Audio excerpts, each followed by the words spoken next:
Hello student, good afternoon all of you. Cat for costume first unit 2 Coral Draw। आप सभी का मेरे channels पर स्वागत है। जैसे कि आप स्क्रीन पर देख रहे हैं, हम कोरल ड्रॉ सेकंड यूनिट कर रहे हैं। इससे प्रीवियस लेक्चर्स भी हम कर चुके हैं और काफ़ी लेक्चर्स में काफ़ी हद तक हम पढ़ भी चुके हैं। इससे पहले प्रीवियस लेक्चर्स में हमने कोरल ड्रॉ में मेनू बार के बारे में पढ़ा था। मेनू बार में हमने फाइल मेन्यू, एडिट मेन्यू और व्यू मेन्यू के बारे में डिस्कस किया था। पॉइंट टू पॉइंट डिस्कस कर रहे थे हम, और उसको हमने ऑनलाइन भी करके देखा था कि ऑनलाइन उनका क्या इफ़ेक्ट होता है। चलिए देखते हैं आज के वीडियो लेक्चर्स में क्या है। Descriptions of layout menu. जो मेन्यू है उसमें बहुत सारे आपके मेनू बार होते हैं, जिसमें से हमने फाइल मेन्यू और व्यू मेन्यू और एडिट मेन्यू पढ़ चुके हैं। आज के वीडियो में मैं लेकर आया हूँ आपके लिए लेआउट मेन्यू, जैसे कि आपको स्क्रीन पे दिख रहा है। तो लेआउट मेन्यू का जो पहला मेन्यू है वो है इंसर्ट पेज। इसके द्वारा एक से अधिक पेज को इंसर्ट करने के लिए प्रयोग में करते हैं।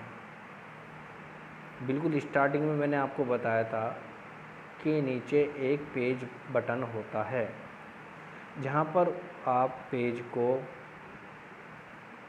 बढ़ा भी सकते हैं, घटा भी सकते हैं और पेज का रीनेम भी कर सकते हैं। आप नीचे से डायरेक्टली कर सकते हैं। यदि आपको कमांड बेस पे करना है तो आप लेआउट मेनू में जाके इंसर्ट पेज करोगे तो आपको एक नया पेज आपकी स्क्रीन पर ऐड हो जाएगा। सेकंड आता है आपका डिलीट पेज। इंसर्ट किए गए पेज को हटाने के लिए डिलीट पेज का यूज़ किया जाता है।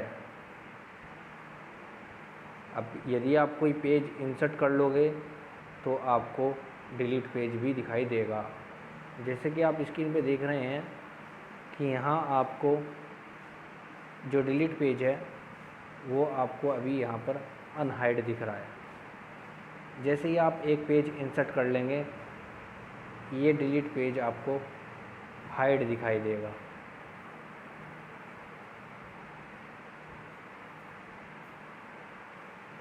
थर्ड आता है आपका रीनेम पेज।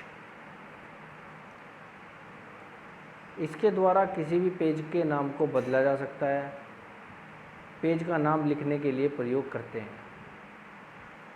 यदि आप किसी भी पेज को इंसर्ट करते हैं तो वो पेज 1, पेज 2, पेज 3 से सेव होते रहते हैं। यदि आपको इन पेजेस में अपना नाम देना है तो लेआउट मेनू में जाके रीनेम पेज पर आप क्लिक करें। जिस पेज पर आप काम कर रहे हैं तो आप अपने पेज को अपने अनुसार अपना नाम दे सकते हैं।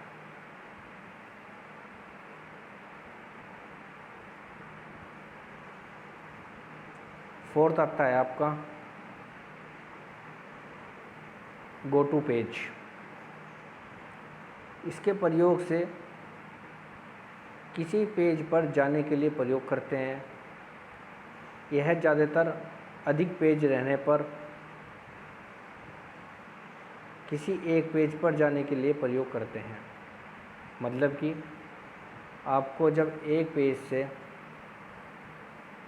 मूव करना हो अनदर पेज पे तो आप गो टू पेज का यूज कर सकते हैं। बहुत ही अच्छा है ये, इसमें दिया हुआ है यहाँ पर गो टू पेज।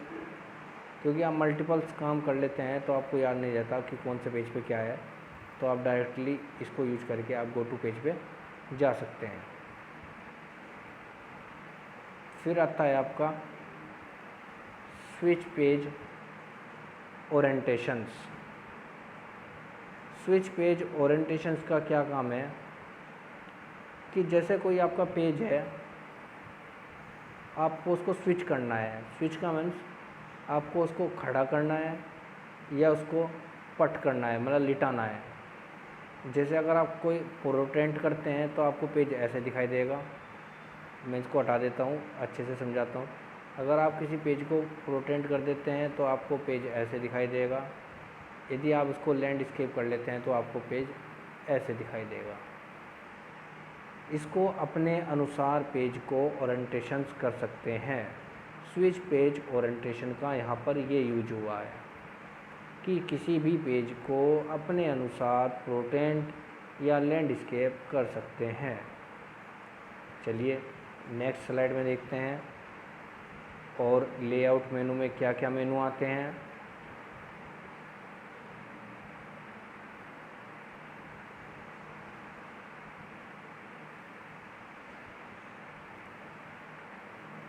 यहाँ पर सेम वही डिस्कशन हो रहा है।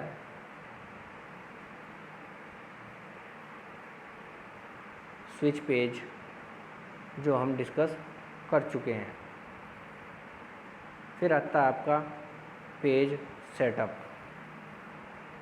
पेज सेटअप क्या है? इंसर्ट किए गए पेज को किसी दूसरे साइज में चेंज किया जा सकता है। यदि आपने कोई पेज इंसर्ट कर लिया है और उस पेज को आपको दूसरे साइज में बदलना है तो आप पेज सेटअप में जाकर इसकी सेटिंग चेंज कर सकते हैं। इसकी पेज सेटअप में आपको बहुत सारी सेटिंग दे रखी होंगी कि आपको left, right, bottom, top, margin कितना है, आपका जो पेज है वो कितने % शो करे। इस तरह की आपको उसमें बहुत सेटिंग्स होंगी। तो आप किसी भी पेज को उसका जो सेटअप है वो तैयार कर सकते हैं।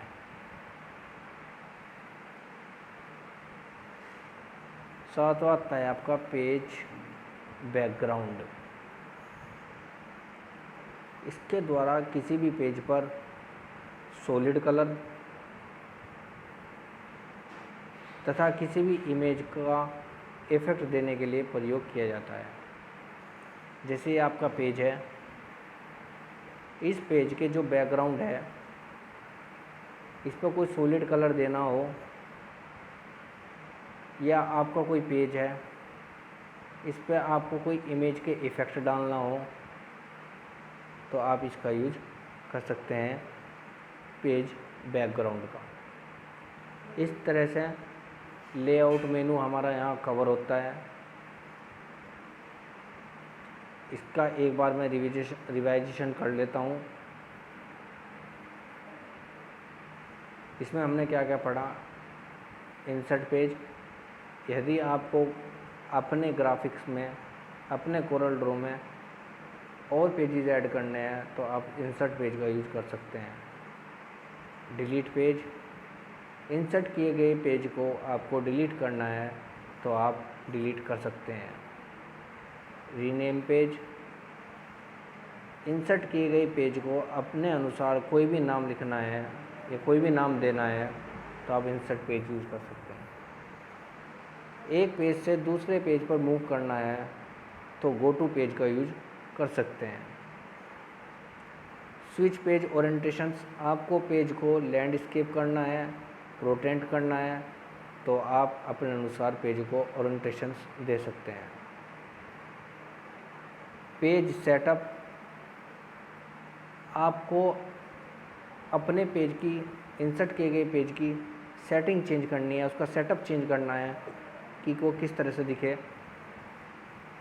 क्योंकि आप जब पेज को इंसर्ट करते हैं तो उसकी जो प्रॉपर्टीज़ हैं वो बाय डिफ़ॉल्ट सेट हो जाती हैं। उसको पेज सेटअप में जाके आप उसको चेंज कर सकते हैं।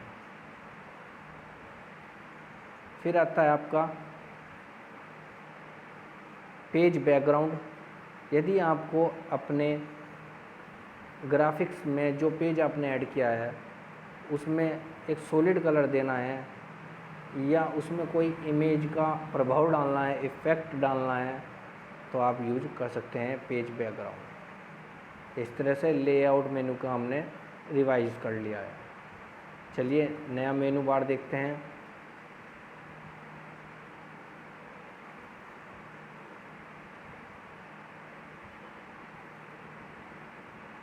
अब आता है आपका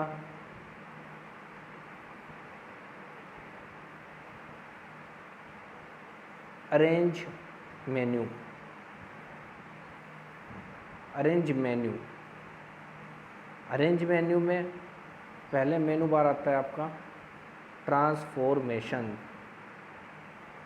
किसी भी ऑब्जेक्ट की पोजीशन, साइज, एंगल तथा अन्य सभी चीज़ों को इफ़ेक्ट दे सकता है ट्रांसफॉर्मेशन, यानी इसका रोटेशन अपने अनुसार सेट कर सकते हैं। यदि आपने कोई ऑब्जेक्ट बनाया, इस बनाने वाले ऑब्जेक्ट को आपको एक किसी एंगल में मूव कराना है या इसमें कुछ इफ़ेक्ट डालना है, तो आप ट्रांसफॉर्मेशन का यूज कर सकते हैं। फिर आता है आपका क्लियर ट्रांसफॉर्मेशन। क्लियर ट्रांसफॉर्मेशंस का क्या यूज है? ट्रांसफॉर्मेशन की मदद से लगाए गए इफ़ेक्ट को मिटाने के लिए प्रयोग किया जाता है।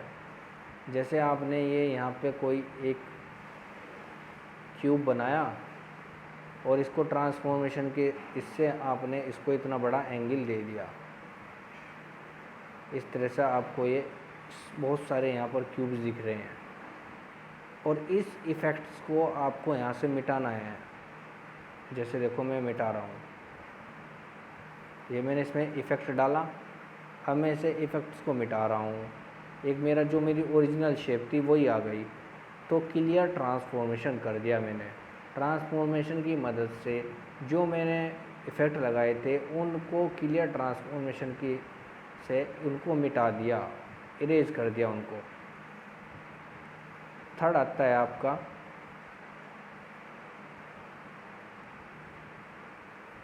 डिस्ट्रीब्यूट। अलाइन एंड डिस्ट्रीब्यूट, ये क्या होता है इसका काम? किसी भी ऑब्जेक्ट को दूसरे ऑब्जेक्ट से लेफ़्ट, राइट, सेंटर, अन्य डिस्ट्रीब्यूटेड में सेट कर सकते हैं। या आपकी कोई इमेज है, इस इमेज को आपको लेफ़्ट में करना है, राइट में करना है, सेंटर में करना है, तो इसकी मदद से आप कर सकते हैं। अगर किसी दो ऑब्जेक्ट को सिलेक्ट करने के बाद नीचे इमेज के अनुसार बटन दबाने पर जो काम करेगा वो लेफ़्ट साइड में लिखा है। कैसे? अभी देखते हैं।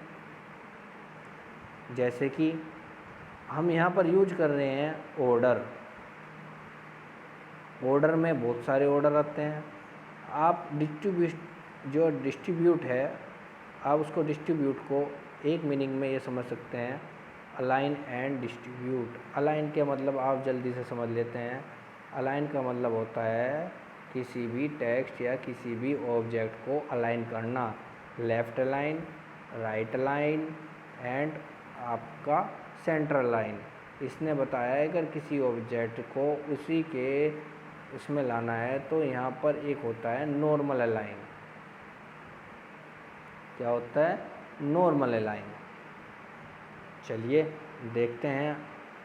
अगला आता है आपका ऑर्डर, और ये सभी के सभी आपको उसने इसके अंदर दे रखे हैं। आप सोच रहे होंगे सर ये लेफ़्ट, राइट, सेंटर, नॉर्मल कहाँ से आएगा? तो जो आपको तीर का निशान दिखाई दे रहा है, ये तीर का निशान जो दिखाई दे रहा है आपको, इससे आपको क्लिक करने पे ये सभी के सभी आपको ऑप्शंस दिखाई देंगे। अब आता है हमारा ऑर्डर, ORDR, ऑर्डर। इस विकल्प की मदद से आप अपने सिलेक्ट किए गए ऑब्जेक्ट को ऊपर या नीचे सेट कर सकते हैं। इसको अच्छे से पढ़ने के लिए मैंने इसके अंदर जो पॉइंट हैं वो मैंने यहाँ समझाए हैं। पहले इसके अंदर आता है टू फ्रंट। सिलेक्ट किए गए ऑब्जेक्ट को सभी ऑब्जेक्ट से एक ही बार में सबसे ऊपर करने के लिए प्रयोग करते हैं। टू फ्रंट, फ्रंट पे करने के लिए। आपका कोई ऑब्जेक्ट है, सभी ऑब्जेक्ट से उसको फ्रंट पे लाना हो तो आप टू फ्रंट का यूज करते हैं। टू बैक, उसके बैक में लाना है। सिलेक्ट किए गए ऑब्जेक्ट को सभी ऑब्जेक्ट के एक बार में नीचे करने के लिए प्रयोग में यूज़ किया जाता है। एक बार में ऊपर करने के लिए टू फ्रंट का यूज़ किया जाता है। एक बार में उसके नीचे लाने के लिए टू बैक का यूज़ करते हैं। फॉरवर्ड वन, सिलेक्ट किए गए ऑब्जेक्ट को सभी ऑब्जेक्ट से एक एक करके ऊपर करने के लिए प्रयोग किया जाता है। फॉरवर्ड टू वन मतलब कि एक एक करके उन्हें ऊपर किया जाता है। वन बाय वन अपने ऑब्जेक्ट को उनके ऊपर लाया जाता है। बैक टू वन मतलब कि उनके नीचे वन बाय वन एक एक करके उनके नीचे लाया जाता है। In front of, in front of में क्या होता है, सिलेक्ट किए गए ऑब्जेक्ट को किसी दूसरे ऑब्जेक्ट से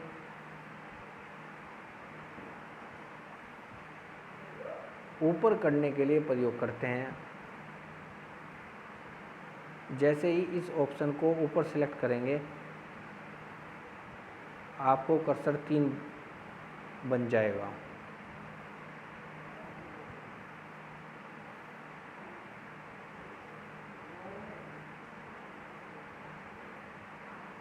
और तीर को जिस ऑब्जेक्ट पर क्लिक करेंगे आपका ऑब्जेक्ट उससे ऊपर हो जाएगा।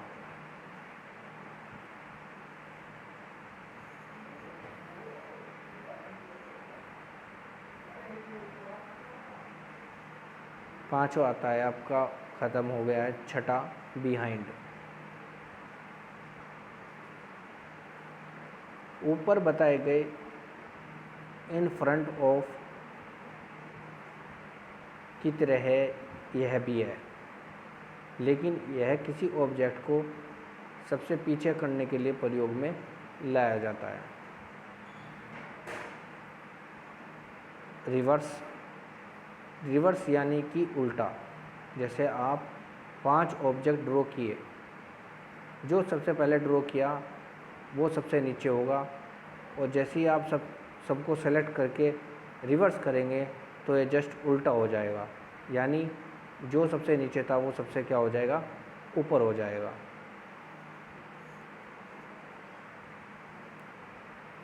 मैं प्रयास करूँगा आपको इसको प्रैक्टिकली समझाने के लिए भी।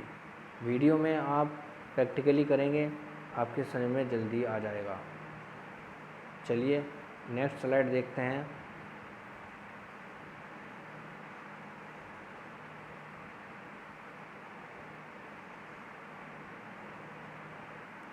अब आपका आता है कंबाइन।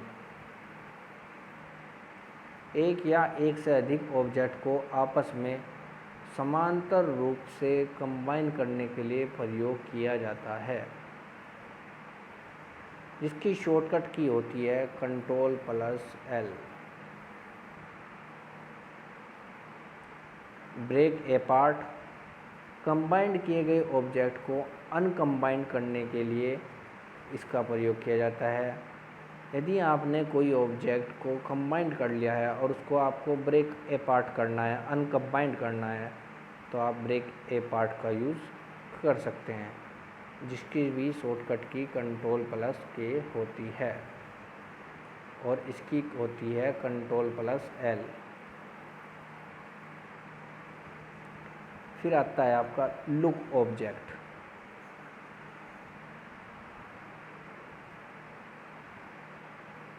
लुक ऑब्जेक्ट क्या है?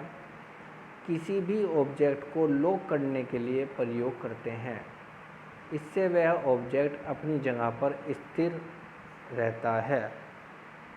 यदि आपने कोई ऑब्जेक्ट बना दिया और आपको उसको लॉक करना है, वो अपनी जगह पर स्थिर बना रहे, वहाँ से इधर उधर ना हो, तो उसे लॉक ऑब्जेक्ट कहते हैं। यदि आपको उसको अनलॉक करना है तो लॉक किए गए ऑब्जेक्ट को अनलॉक करने के लिए आप माउस का राइट बटन दबाकर अनलॉक ऑप्शन पर क्लिक करके उसे अनलॉक कर सकते हैं। चलिए नेक्स्ट स्लाइड देखते हैं। Convert to curve very important है आपके फैशन डिजाइनिंग में। ये जो पॉइंट है ये काफ़ी इम्पोर्टेंट है। कन्वर्ट टू द कर्व, इसका प्रयोग रेक्टेंगुलर, सर्कल तथा अन्य सभी ऑब्जेक्ट को कन्वर्ट टू कर्व करने के बाद शेप टूल से अलग अलग डिजाइन तैयार करने में प्रयोग करते हैं।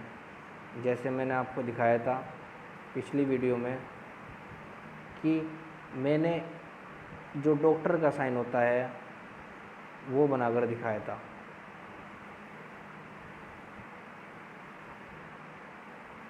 इस तरह का डॉक्टर का साइन बना हुआ था, वो यहाँ पर नहीं बन रहा है, तो वो करा था। उसकी एक वीडियो दोबारा से फिर हम आपको देंगे, जिससे आप जल्दी से आसानी से समझ जाओगे। तो उसने कहा है कि जो रेक्टेंगल और जो सर्कल आप किसी ऑब्जेक्ट में डाल रहे हैं और उसमें आपको कर्व देना है, जैसे वो मेरा रेक्टेंगल है, रेक्टेंगल ये ट्रायंगल है, और इसको मुझे एक कर्व फॉर्म देनी है, तो आप यहाँ इस ऑब्जेक्ट को पे क्लिक कीजिए और कन्वर्ट टू कर्व पे क्लिक कीजिए, तो यहाँ एक कर्व की फॉर्म आ जाएगी। इस कर्व में आप इसको नीचे को खींच सकते हो, तो ये यहाँ पे भी एक तीर का निशान यहाँ दिखाई देगा, एक यहाँ पे दिखाई देगा। फिर आप इसको ऐसे मिला देना, ऐसे मिला देना, तो ये कर्व हो जाएगा। ऐसे तो आपके समझ में नहीं आएगा, आप प्रैक्टिकली जब कराएंगे तब आपके समझ में आएगा। फिर आता है कन्वर्ट आउटलाइन टू ऑब्जेक्ट। किसी भी ऑब्जेक्ट को का आउटलाइन ब्रेकअप करने के बाद आउटलाइन को ऑब्जेक्ट की तरह प्रयोग करने के लिए प्रयोग में लाया जाता है। क्लोज पाथ सबसे लास्ट, किसी ड्रॉ किए गए लाइन को कंप्लीट लाइन में बनाने के लिए क्लोज पाथ का प्रयोग करते हैं, जिससे कि लाइन की दोनों सिरा आपस में जुड़ जाएं। क्लोज पाथ, या इसे आप यह भी कह सकते हैं किसी सिंगल लाइन को ड्रॉ करने के बाद ऑब्जेक्ट के रूप में बदलने के लिए प्रयोग कर सकते हैं। तो इस तरह से आपके जो अरेंज मेनू थे वो ख़त्म होते हैं। इसका एक बार छोटा सा रिवीजन कर लेते हैं जल्दी, जिससे आप भूलें मत और आपके याद रहे। सबसे पहले हमने पढ़ा ट्रांसफॉर्मेशन। ट्रांसफॉर्मेशन में हमने पढ़ा कि आपने जो भी कोई ऑब्जेक्ट बनाया हो और उसे ऑब्जेक्ट को कोई एंगल में घुमाना हो या कोई शेप देनी हो उसे किसी भी एंगल में, किसी भी साइज में, तो आप ट्रांसफॉर्मेशन की सहायता से वो शेप दे सकते हैं। क्लियर ट्रांसफॉर्मेशन में हमने ये पढ़ा, जब आप ट्रांसफॉर्मेशन अप्लाई कर देते हैं, अब उस ट्रांसफॉर्मेशन को अप्लाई करने के बाद आपको उसको हटाना है, तो आप क्लियर ट्रांसफॉर्मेशन का यूज़ करें। फिर आता है डिस्ट्रीब्यूट। यहाँ पर अलाइन एंड डिस्ट्रीब्यूट है।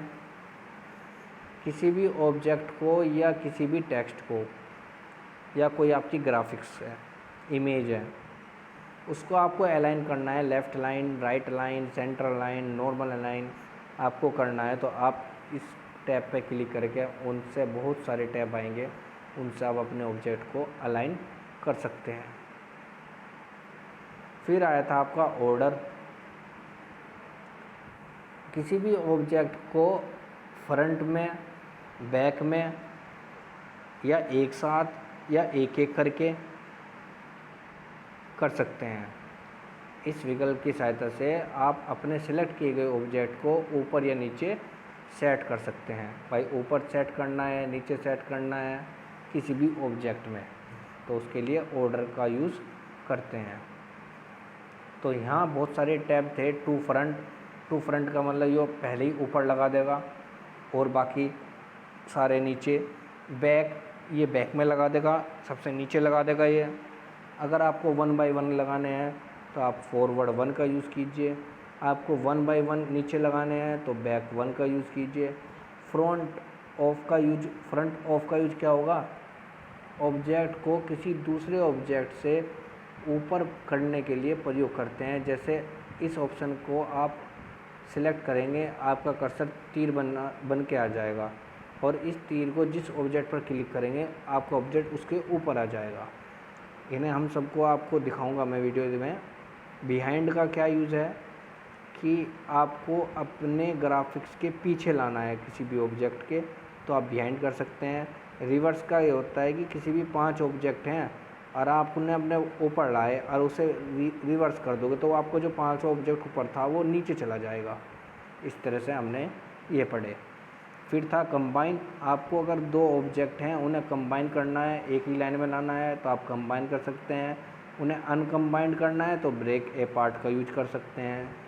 लॉक ऑब्जेक्ट का क्या होता है? लॉक ऑब्जेक्ट का मतलब आपको कोई ऑब्जेक्ट को स्थिर बनाना है, एक ही जगह पर रहे, लॉक कर दें तो आप लॉक ऑब्जेक्ट का यूज़ कर सकते हैं। अनलॉक से वो अनलॉक हो जाएगा। उस पर राइट क्लिक करने के बाद अनलॉक का ऑप्शन आ जाएगा, तो आप उसे अनलॉक पे क्लिक करने के बाद उसको अनलॉक कर सकते हैं।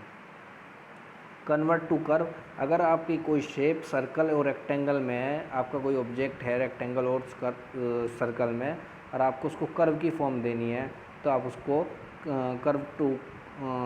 कन्वर्ट टू कर्व में चूज़ करके अलग अलग डिज़ाइन तैयार कर सकते हैं। यदि आपको उसके ऑब्जेक्ट में आउटलाइन कन्वर्ट करनी है तो आप उसकी आउटलाइन में दे सकते हैं। Close path. यदि आपको एक ऑब्जेक्ट को मतलब दो ऑब्जेक्ट्स को आपस में जोड़ना है, दोनों सिरों को, मतलब जैसे एक लाइन को दूसरी लाइन से जोड़ना है, क्लोज करना है, तो आप क्लोज पाथ का यूज़ कर सकते हैं।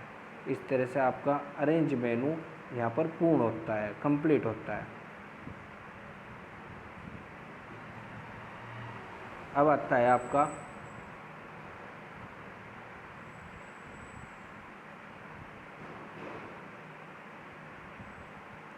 Effect menu. इफ़ेक्ट मेन्यू में क्या है? सबसे पहले इफ़ेक्ट मेन्यू में आया आपका एडजस्ट।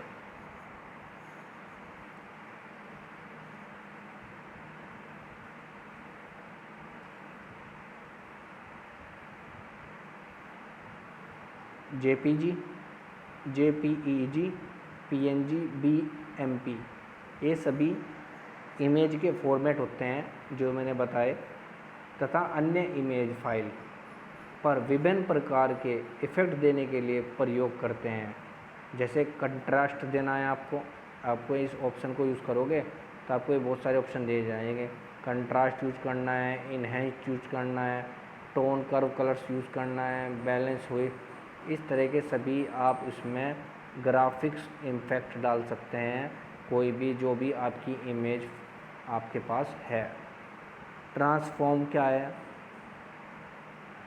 इस ऑप्शन के अंदर 3 ऑप्शन मौजूद होंगे जो कि आप पीएनजी और जेपीजी इमेज पर इफ़ेक्ट देने के लिए प्रयोग में डाल सकते हैं। मेनली हम इफ़ेक्ट मेनू पढ़ रहे हैं यहाँ पर आपकी इमेज जो होगी उसमें आप कुछ भी इसकी मदद से इफ़ेक्ट डाल सकते हैं, उसमें चेंजेस बना सकते हैं, ला सकते हैं। तो उस ट्रांसफॉर्म में क्या होगा? पहला होता है डी इंटरलेस। डी इंटरलेस में क्या काम होगा? कभी कभी कोई इमेज स्कैन करते समय लाइनिंग की तरह इफ़ेक्ट आने लगती है, उसी लाइन को इसके मध्य से हटाने के लिए प्रयोग में लाया जाता है। हालांकि ज़्यादा तो नहीं, हल्का होगा, मेश हो जाता है। इसे आप ओड और इवन लाइन के अनुसार भी सेट कर सकते हैं।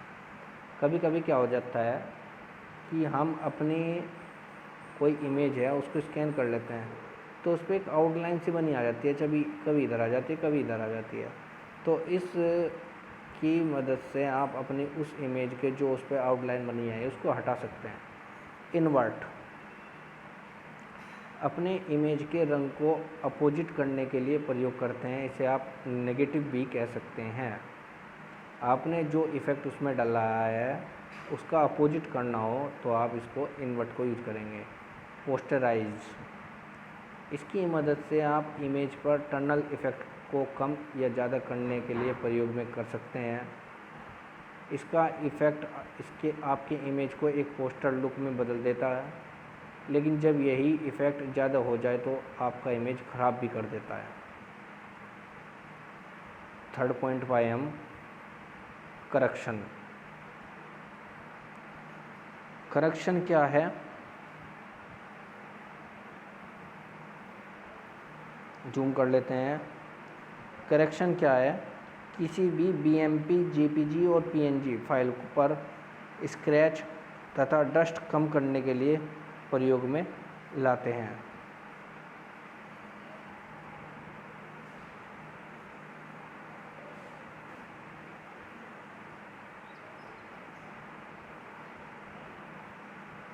चौथा है हमारा एरिस्टिक मीडिया। एरिस्टिक मीडिया ब्रश सेट करने के लिए प्रयोग करते हैं। किसी शेप को लाने के बाद जैसे ही एरिस्टिक ब्रश लेंगे तो शेप तुरंत एरिस्टिक में बदल जाएगा और इसे खोलते ही आपको लास्ट प्रयोग किया हुआ ब्रश सबसे ऊपर दिखाई देगा। ब्लेंड इसका प्रयोग आपको टूल बॉक्स में ही बता दिया गया है, फिर भी आप यहाँ से ओपन करेंगे तो एक डॉकर ओपन होगा जिसे आप नंबर ऑफ स्टेप के अनुसार ब्लेड कर सकते हैं। छठा कंटूर, जिसकी शॉर्टकट की है Ctrl+9। इसका प्रयोग भी टूल बॉक्स में बताया जा चुका है आपको। इसे भी ओपन करते पर डॉकर खुलेगा जिसमें आप to centre, inside, outside select करने के बाद ऑफसेट में इंच के अनुसार दूरी रखने के लिए लिखते हैं। दूसरा स्टेप, इसमें आपको जितने लेयर चाहिए उसे लिखा जाता है। अगर आपको इस डॉकर के बिना प्रयोग करना है तो आप टूल बॉक्स से इसे सेलेक्ट करने के बाद प्रॉपर्टी बार में जाकर पॉइंट सेट करने के बाद जिसे ऑब्जेक्ट पर ड्रैग करेंगे उसमें फॉर्मिंग इफ़ेक्ट आ जाएगा। सातवां आपका आता है एनवलप। ऊपर दिए गए ब्लेड कंटूर की तरह यह भी ओपन होगा। इसमें आपको किसी भी ऑब्जेक्ट को सिलेक्ट करने के बाद शेप टूल की तरह ही प्रयोग करना पड़ता है, लेकिन यदि आप टोकर से इस्तेमाल कर रहे हो तो आपको इसमें ऐड न्यू और ऐड प्रीसेट का ऑप्शन मिलेगा, जिसमें आप ऐड न्यू की मदद से आप अपना खुद का शेप तैयार कर सकते हैं और ऐड प्रीसेट की मदद से पहले से बने गए शेप को आप प्रयोग में यूज कर सकते हैं, जो कि कंपनी सॉफ्टवेयर डेवलप के समय इसमें ऐड करके रखा जाता है। मतलब कि अगर आप ऐड प्रीसेट का यूज़ करते हैं तो आप ऐड न्यू, इसमें दो ऑप्शन है, एक तो ऐड न्यू का है, एक ऐड प्रीसेट का है। ऐड न्यू वह होता है जिसमें आप खुद का एक अपना शेप तैयार कर रहे हो। ऐड प्रीसेट का मतलब है जिसमें बाय डिफ़ॉल्ट जो कंपनी ने शेप दी है उनका यूज़ किया जाता है।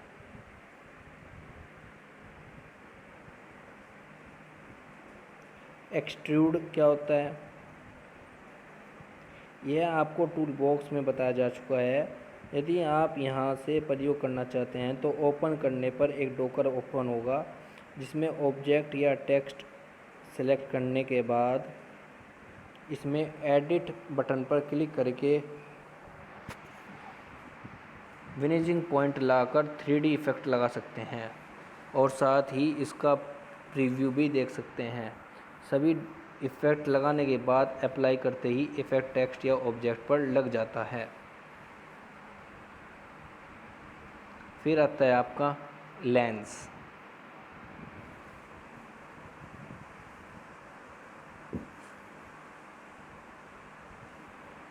इसका प्रयोग एक लेयर की तरह किया जाता है जो कि पीछे बने हुए ऑब्जेक्ट या टेक्स्ट को इफ़ेक्ट में शो करता है, जबकि पीछे लगे हुए कोई भी ऑब्जेक्ट पर कोई फ़र्क पड़ता है। जैसे ही फ्रोजन पर क्लिक किया जाता है, वह कॉपी होकर ऊपर से लगाए गए लेयर में जुड़ जाता है, जिसे आप पुनः अन्य ग्रुप करके अपना इफ़ेक्ट या कोई भी कलर ऐड कर सकते हैं। इसके अंदर आपको बहुत सारे इफ़ेक्ट मिलेंगे जिसका नाम निम्नलिखित हैं: brighten, colour add, colour limit, custom, colour map, fish eye, heat map, invert, magnify, इस तरह के बहुत सारे आपको मिलेंगे।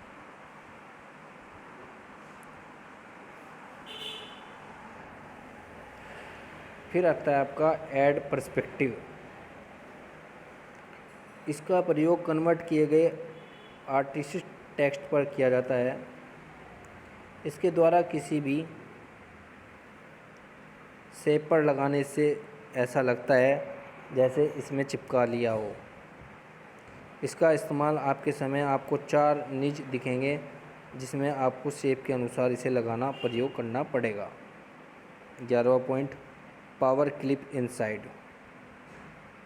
इसका प्रयोग किसी भी शेप के अंदर टेक्स्ट या फ़ोटो लगाने के लिए प्रयोग किया जाता है। आप इसे माउस के राइट बटन पर ड्रैग करके लगा सकते हैं। इसमें आपको पावर क्लिप इनसाइड मिलेगा तो अधिकतर इमेज के लिए प्रयोग किया जाता है।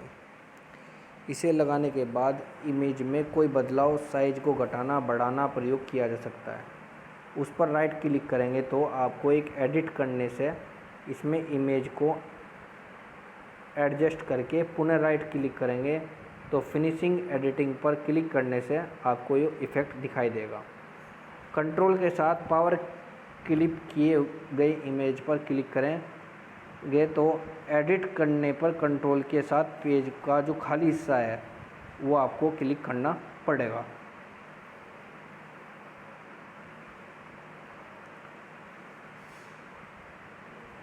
ये आपका 12 नंबर का आता है ऐड रोल ओवर। इसकी मदद से किसी भी ऑब्जेक्ट में हाइपरलिंक ऐड करने के लिए प्रयोग में लाया जाता है, जो कि आपको कोरल ड्रॉ में ही रहकर प्रयोग करना होता है। इसे लगाने के बाद आप राइट क्लिक करके jump to hyperlink in browser पर क्लिक करना होगा, जिससे आपको इंटरनेट एक्सप्लोरर पर ऐड किया हुआ हाइपरलिंक ओपन हो जाएगा। 13वां पॉइंट, क्लियर इफ़ेक्ट। लगाए गए इफ़ेक्ट को हटाने के लिए इसमें क्लियर इफ़ेक्ट हो जाएगा। जितने भी आपने ऊपर इफ़ेक्ट यूज़ किए हैं मेनू बार में, तो आप क्लियर इफ़ेक्ट करना चाहते हैं तो आपको एक बार में सारे जो इफ़ेक्ट आपने किए हैं वो सारे उस इमेज या उस ग्राफिक्स में से हट जाएंगे। फिर आता है 14वां पॉइंट, कॉपी इफ़ेक्ट, अ क्लोन इफ़ेक्ट। वेरी इंपॉर्टेंट है, आता भी है एग्ज़ाम में। क्लोन इफ़ेक्ट के बारे में बताइए।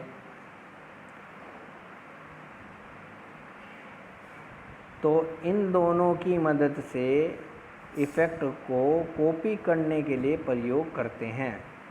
इसका प्रयोग कोई सिंपल शेप लेकर किया जाता है। यदि आप लगाए गए हुए इफ़ेक्ट वाले शेप को सिलेक्ट करके इस ऑप्शन पर जाएंगे तो ये हाइड दिखाई देगा। जैसे आपने 2 ऑब्जेक्ट लिए और दोनों के लिए कोई टेक्स्ट लिख लिया है, तो एक पर पर्सपेक्टिव इफ़ेक्ट दीजिए जबकि दूसरे पर कुछ नहीं। अब आप सिंपल वाले टेक्स्ट को क्लिक करके इफ़ेक्ट मेनू में जाकर कॉपी इफ़ेक्ट में से पर्सपेक्टिव फॉर्म पर क्लिक करें। आपको एक कॉपी इफ़ेक्ट दिखाई दे रहा है, आपको एक क्लोन इफ़ेक्ट दिखाई दे रहा है। तो कॉपी इफ़ेक्ट में जाके पर्सपेक्टिव फॉर्म पर क्लिक करना है। आपको उस टेक्स्ट को सिलेक्ट करें जिस पर आपको इफ़ेक्ट लगाना है।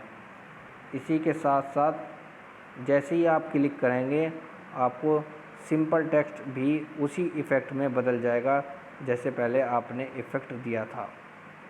तो इस तरह से वो कॉपी हो जाता है।